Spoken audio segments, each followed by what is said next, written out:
ETF index mutual funds నేర్చుకుని stock మార్కెట్లో రాణించాలనుకుంటున్నారా? వెంటనే ఈ నెంబర్కి కాల్ చేయండి. నమస్తే, welcome back to Suman TV. Present మనతో పాటు ఉన్నారు అనలిస్ట్ మందర్ కృష్ణారెడ్డి గారు. నమస్తే సార్. నమస్తే అమ్మా. సార్, మనము వృద్ధుల గురించి చాలా స్కీమ్స్ మాట్లాడుకున్నాము, వాళ్ళకి ఎలాంటి స్కీమ్స్ ఉంటాయి, బెనిఫిట్స్ ఏంటి అనేసి. అయితే ఇప్పుడు కొత్తగా ఏంటంటే లోన్ తీసుకోండి కానీ ఈఎంఐ ఏం కట్టొద్దు అసలు అని చెప్పేసి కొన్ని బ్యాంక్ స్కీమ్స్ ముందుకు వస్తున్నాయి. అంటే అసలు ఆ వృద్ధులకి బ్యాంక్ స్కీమ్స్ వల్ల బెనిఫిట్స్ ఏంటి, మరి లోన్ ఇస్తాము ఈఎంఐ కట్టొద్దు అంటే ఒకసారి వివరాల్లోకి వెళ్తాం. 60 ఏళ్లు దాటిన వాళ్ళకి 25-30 సంవత్సరాల క్రితమే బ్యాంకులు ఒక అవకాశాన్ని కల్పించాయి. అంటే ఇది సెంట్రల్ గవర్నమెంట్ ప్రోత్సహించేవాళ్ళు. నేషనలైజ్ బ్యాంక్స్ మాత్రమే ఇస్తాయి, ప్రైవేట్ బ్యాంక్స్ ఇవ్వవు. నేషనలైజ్ బ్యాంక్స్ మాత్రమే ఇస్తున్నాయి. ఇవి రివర్స్ మార్టిగేజ్ అంటారు. Reverse mortgage loan. మామూలు మార్టిగేజ్లో మీరు ఏదైనా ఇల్లు కానీ, స్థలం కానీ, పొలం కానీ మీరు ఏదైనా మార్టిగేజ్ చేస్తే ప్రతి నెల లేదా 3 నెలలకు ఒకసారి కంపల్సరీగా వడ్డీతో సహా ఈఎంఐలు పే చేస్తేనే కానీ ఊరుకుంటారు. లేకపోతే ఆ భూమిలో లేకపోతే పెట్టినటువంటి ఏదైతే మార్టిగేజ్ చేస్తారో వాళ్ళు విక్రయించేసేసి వేలం పడకు వెళ్ళిపోతారు వాళ్ళు. కానీ రివర్స్ మార్టిగేజ్లో ఏమిటంటే ఒక్క పైసా ఈఎంఐ కట్టాల్సిన అవసరం లేదు. ఇది 60 ఏళ్ళు దాటిన వాళ్ళకు మాత్రమే ఇస్తారు. నెంబర్ 1, స్వహార్జితమైనటువంటి ఆస్తి మీద మాత్రమే ఇస్తారు. అంటే తాతతండ్రులు సంపాదించినటువంటి ఆస్తి ఏదైతే ఉందో అదే ఆస్తి అయితే, తండ్రి నుంచో తాత నుంచో వచ్చినటువంటి ఆస్తి అయితే ఇవ్వరు. ఎందుకంటే దాని మీద అందరికీ హక్కు ఉంటుంది.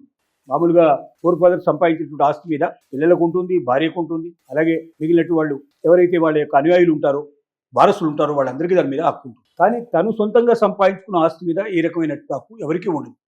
తన ఇష్టం, తను ఎవరికంటే వాళ్ళకి ఇవ్వచ్చు, లేదా ఏదైనా చారిటబుల్ ట్రస్ట్ కూడా రాసివ్వచ్చు, అభ్యంతరం లేదు. అలాంటి ఆస్తుల మీద రివర్స్ మార్టిగేజ్ కింద నేషనలైజ్ బ్యాంక్స్ లోపల దీన్ని తాకట్టు పెట్టేసి డబ్బు తీసుకోవచ్చు. ఎంత డబ్బు ఇస్తారంటే 50% నుంచి ఎబోవ్, మినిమం 50%.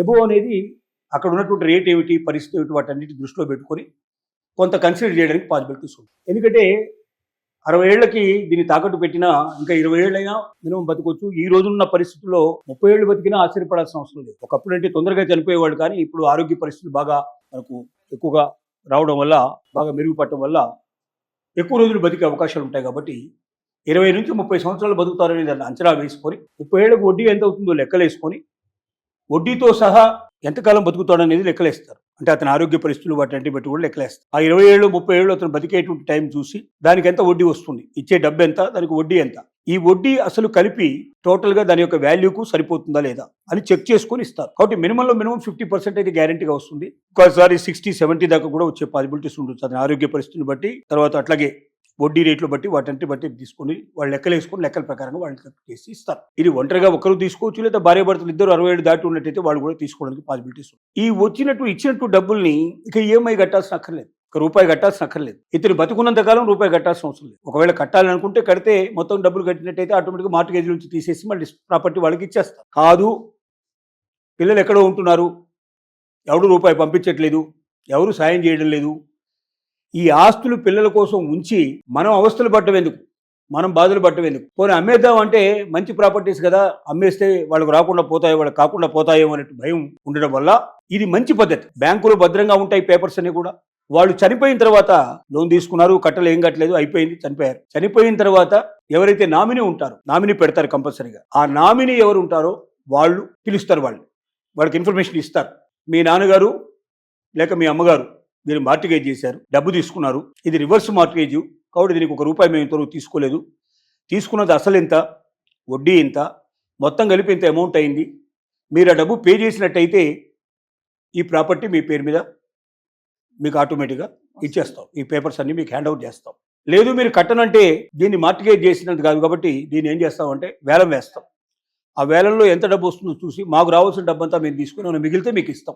మాకు రావాల్సింది కాకుండా ఇంకా తక్కువ వస్తే వారసులు కట్టాలని ఇన్ఫర్మేషన్ ఇస్తాం, ఎవరికైతే ఈ ప్రాపర్టీ పోతుందో వాళ్ళకి. సో ఇది వాళ్ళు చెప్పేటువంటి విషయం అన్నట్టు. సో దీనివల్ల ఏమిటి లాభాలు అంటే, వృద్ధాప్యంలో ఉన్నటువంటి వాళ్ళని పిల్లలు దగ్గరికి రానివ్వకుండా, వాళ్ళు దగ్గరికి రాకుండా, వీళ్ళకి ఏ రకమైన సహకారం అందించకుండా, వీళ్ళకి ఆర్థికంగా డబ్బు ఇవ్వకుండా, వీళ్ళ అవసరాలు తీర్చకుండా, వీళ్ళ ఆరోగ్యానికి చూడకుండా నెగ్లిజెన్సీ ఎవరైతే చూపిస్తున్నారో అలాంటి పిల్లలకు, అలాంటి పరిస్థితుల లోపల ఈ ప్రాపర్టీని మార్టిగేజ్ చేసేసుకొని రివర్స్ మార్టిగేజ్ ద్వారా డబ్బు తీసుకొని తిరిగి చెల్లించాల్సిన అవసరం లేకుండా తమ జీవితాన్ని అంతా కూడా సంతోషమైన చేసుకుని, దీన్ని ఒకేసారి మొత్తం తీసుకోవచ్చు, లేకపోతే విడతల వారిగా ఇన్స్టాల్మెంట్లో కూడా డబ్బు తీసుకోవచ్చు, మన ఇష్టం.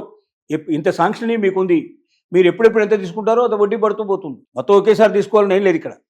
సపోజు ఒక 50 లక్షలు శాంక్షన్ అయింది అనుకోండి, 50 లక్షలు ఒకేసారి తీసుకోవాల్సిన అవసరం లేదు.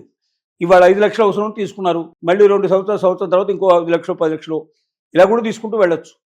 మీరు ఎంత తీసుకుంటే అంతే వడ్డీ పడుతుంది. లేదా మొత్తం మీకు అవసరం అయితే ఒకేసారి మొత్తం తీసుకోవచ్చు. ఈ రకంగా వృద్ధుల సౌలభ్యం కోసం 25-30 సంవత్సరాల క్రితమే ప్రభుత్వం, సెంట్రల్ గవర్నమెంట్ నేషనలైజ్ బ్యాంక్స్ ద్వారా ఒక చక్కటి అవకాశాన్ని కల్పించింది. ఇప్పుడిప్పుడే కొన్ని ప్రైవేటు బ్యాంక్స్ కూడా ఇవ్వడానికి సిద్ధపడుతున్నట్టుగా తెలుస్తోంది. కాబట్టి ముందు నేషనలైజ్ బ్యాంక్స్ వెళ్ళి కనుక్కోండి. ముఖ్యంగా స్టేట్ బ్యాంక్ ఆఫ్ ఇండియా దీన్ని ప్రోత్సహించింది చాలా కాలం. వాళ్ళని కన్సల్ట్ చేయండి, మిగిలిన బ్యాంకులను కూడా కన్సల్ట్ చేయండి. ఎవరికైనా అవసరమైతే సీనియర్ సిటిజన్ దీని ద్వారా లాభం పొందండి. రాని పిల్లల కోసం, ఎప్పుడు వస్తారో తెలియని పిల్లల కోసం, మీ దగ్గర ఉన్నటువంటి ప్రాపర్టీస్ వాళ్ళ కోసం ఉంచి మీరు అవస్థలు పడుతూ మీరు బాధపడుతూ ఉండకండి. మీ అవస్థల నుంచి బయటికి రావాలంటే చక్కగా బ్యాంకులో మార్టిగేజ్ చేసేసి డబ్బు తీసుకొని మీ అవసరాలు తీర్చేసుకోండి. మీరు చనిపోయేదాకా రూపాయి పే చేయాల్సిన అవసరం లేదు. నిశ్చింతగా మీరు బతకొచ్చు.